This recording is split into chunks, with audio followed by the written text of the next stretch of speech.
I'm happy to hear the other part that you were starting to talk about on the leadership level. Oh, sure. So at the leadership level, I guess it's a little bit similar, but maybe a little bit different. What I see is there's a turf protecting, or more of an interest in making sure that their power needs are met before anything else. Mm-hmm. And that there seems to be like a barrier there. A what that I have, there? Yeah, a barrier. To any kind of true collaboration. And these are people who are peers with you, or people that are in leadership position relative to you? No, higher, much higher. Mm-hmm. So who is initiating the collaboration? So in the role, in that circumstance, which I'm not in that circumstance anymore, but I was part of a team of people who were hired to be change agents specifically. Mm-hmm. And so part of our job was to coach and work with, very senior leaders. Mm-hmm. So it was a relationship that was designed to be one of influence, but in reality, we were at a lower power structure. Got it. So I think that the first thing that I could imagine doing in a situation like this is, with each of the senior leaders that I am coming to meet with, to ask completely openly on the table, were you part of choosing to bring us in? Is this project of us working here something that is of interest to you? And really, establish personal trust with the person before offering any coaching or any invitations to stretch or do anything different. Wondering how that strikes you.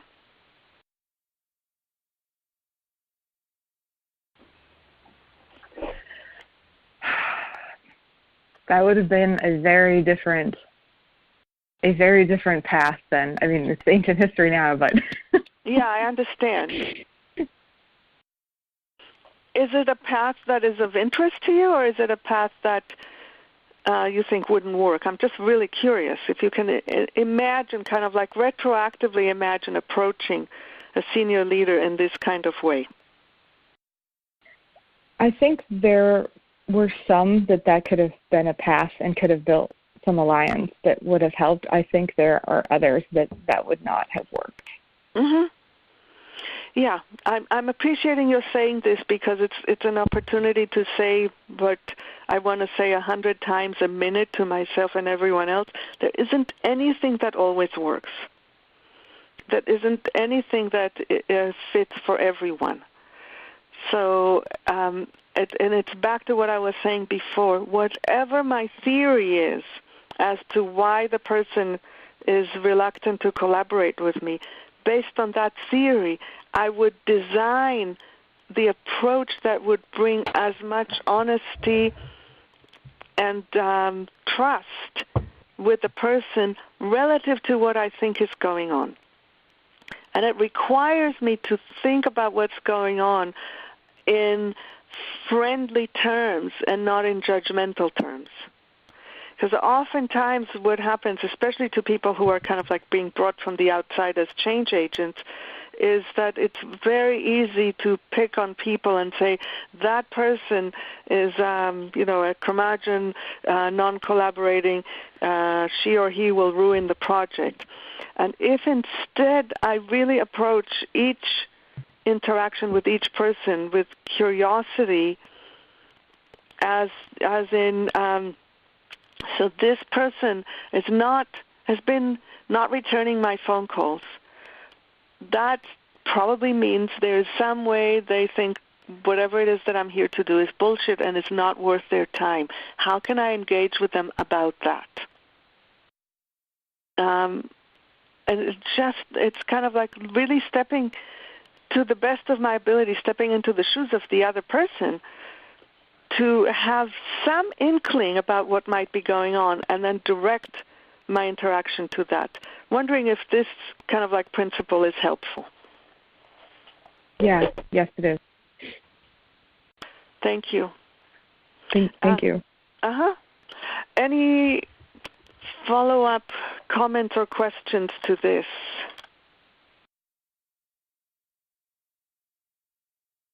Press 1 if you want to either say something or ask something.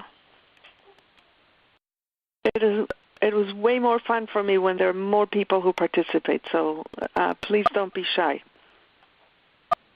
Yeah, Jenna. I'm really enjoying what you're saying about engaging them in a dialogue and finding out what their level of engagement to bringing change agents in or the change management team in, and what is I guess I'd love to hear what that conversation sounds like. If they say no, they weren't involved, and no, they don't think it's a great idea, and you just continue to get resistance, how? Okay, I don't think of it as resistance. So let's do the dialogue. Would you be that person? Sure, yeah. But what I'm asking you to do in order to be that person is know inside you why you are opposed to this project. Don't tell me, but have some imaginary reason why you're opposed to the project. Don't tell me, and let's see if we get to it through the dialogue. Okay? Sure. Yeah. So, Jenna, I've noticed that, in the meetings that I've had, you haven't said anything, and when I have approached you so far, you haven't responded to me, and it was really hard to set up this meeting. So first of all, I want to say I'm really grateful that you made it possible for us to meet. And I'd like to know, I'm really curious to know, what is it about this project that makes you not want to be more involved? So if I'm going to play somewhat arrogant VP, I'd be like, it's not that I don't want to be involved. Don't be like, just be it. Don't tell me what it is. Just sure. So be with me. Play with it. Sure. It's not that I don't want to be involved in the project. My team has a lot of really important initiatives going on, and we're focusing on doing the things that we think are the right thing for the business. Thank you. So what I'm hearing from you is that you're very clear about what your priorities are and what your team's priorities are, and this project doesn't quite fit within there. Am I hearing you accurately? Yeah, there's a lot about this project that I can see why the E-level wants to see this happen, and I actually don't think it's the right path to getting to where the business needs to go. I cannot tell you how grateful to you I am that you're being so so straightforward and honest with me, because so many people are being nice to me, and I know that they're not. I don't know, but I think they're not telling me the full truth.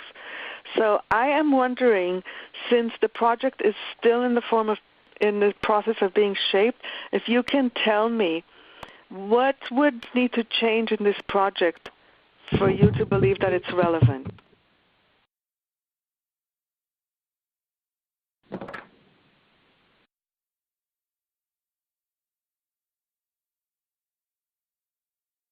I don't have time to get pulled into this initiative. This is Joe's thing. This is Joe's baby, and he's going to drive it forward. And we have other extremely pressing things that are going on and that are critical to delivering what our mandate is. And I don't actually have the bandwidth to get pulled into this dialogue. Thank you. So I think I'm kind of like getting to the heart of something, and I just want to check with you. I am wondering if in any way you are annoyed with Joe for not talking with you first before designing this project. Yeah, he tends to run off on tangents, and and he contributes a lot to the organization, and I don't always agree with the direction he takes on things. Yeah. So I think that the fact that there's this discord between the two of you is critical to the organization being able to move forward effectively. I'm wondering if you would be willing to meet with me and with Joe one time to see if we can get somewhere together. Seems wise. Yeah. Thank you. Okay, so I want to now kind of like unpack the conversation. I think you noticed that I didn't let anything become an obstacle between us. Did you notice that? Yeah. Everything that you said, I welcomed it. I welcomed it, I engaged with it, I inquired, I trusted you completely. I especially in particular trusted that you were coming from a place of care and interest in the well-being of the organization. You felt it, didn't you? Mm-hmm. Yeah. And so you can only resist when there's something to resist. I didn't give you anything to resist. So eventually we got to something that was real and true for you, that is germane to my project. Oh my God, doing a project when there is a big, power struggle. When there's a big power struggle between two people in key positions, the project is doomed if you and Joe don't have a conversation. But no one was going to tell me about it. Mm-hmm. So really engaging with what is really going on for the person who says no, really engaging with it often will uncover for us things that we had no way of knowing. For example, I just had a conversation like this on the phone last week with someone who,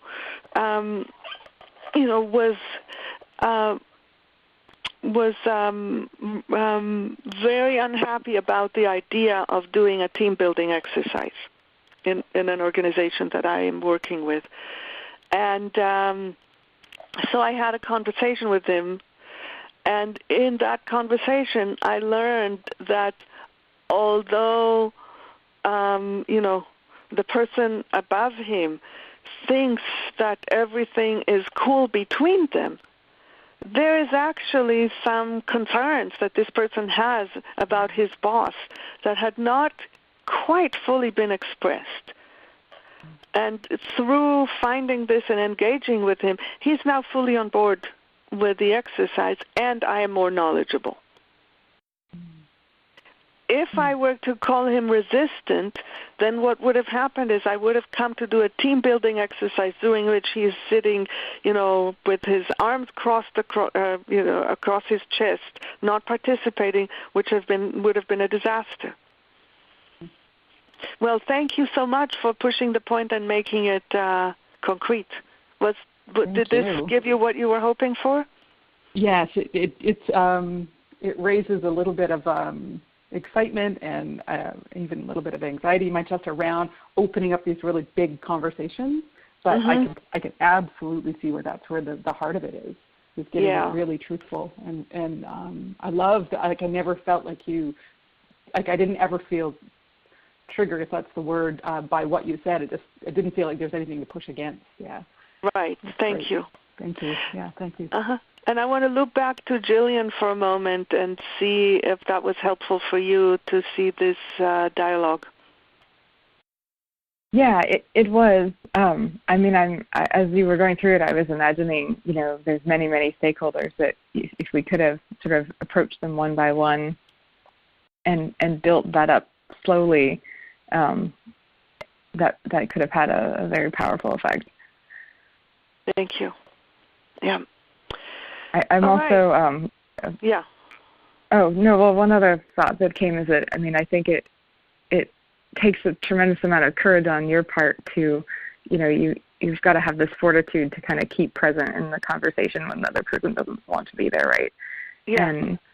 And finding that courage when the person or the people who are sort of the ones that you have to do that with are also the ones that are in charge of your fate, and are, you know, that they're the ones that hired you, they're the ones that, you know, Yes. can fire you and threaten to do so.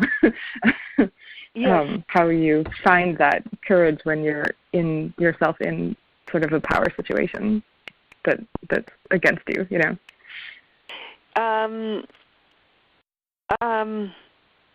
Yeah, I want to acknowledge the risk. It's real. I have been fired from contracts only once, but it was very instructive. I had a company that I was working with for 2 years, and after 2 years, they just discontinued. And I can look back now, and I know why that happened. And I learned from it. It doesn't mean it won't happen again. The risk-taking is essential to being a successful change agent. The thing, just, you know, so you're not left in suspense. What happened is, in my working with the owner of that company, I overbelieved him in terms of what he said initially. And as a result, I gave him too much coaching and too little empathy.